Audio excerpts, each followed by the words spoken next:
লোকে এটা বুঝতে পারে না। যখন বলছেন, স্বামীজি বলছেন আনসেলফিশনেস, গীতায় যখন বলছে অনাসক্ত, অনাসক্ত কোথায়? কাজে না, ফলে।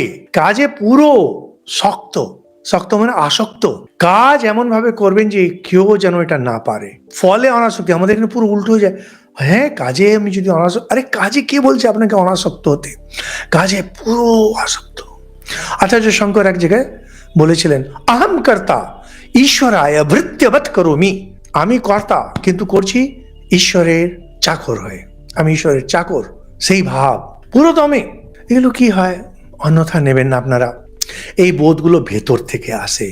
আমরা আপনাকে যত খুশি ব্যাখ্যা করে দিই, ও যে দুটো করে আপনাকে ক্রোসিন বড়ি দিয়ে দিচ্ছি, এটা এগুলো ভেতর থেকে আসে। যখন একটু তপস্যা করবেন, একটু জপ ধ্যান করবেন, এই জিনিসগুলো ধারণা করতে পারবেন, নাহলে ধারণা হবে না। এই শাস্ত্র, হিন্দুরা হাজার হাজার বছর ধরে এটাকে মুখস্থ করে রেখেছেন। শঙ্করাচার্যের মতো দ্য বেস্ট মাইন্ড ভারত যাকে জন্ম দিয়েছে, তিনি এটার উপরে ভাষ্য লিখেছেন। এমনি না, রবীন্দ্রনাথ ঠাকুরকে যদি নোবেল প্রাইজ দেওয়া হয়েছে, এমনি তো দিয়ে দেয়নি। নোবেল কমিটি তো কোনো বোকা লোক না, কুছ তো হ্যাঁ। একটা জিনিসকে হিন্দুরা হাজার হাজার বছর ধরে মুখস্থ রেখেছে, কুছ তো হ্যাঁ। সেটাকে আপনি 5 মিনিটে যদি আয়ত্ত করে নেন, সম্ভব না।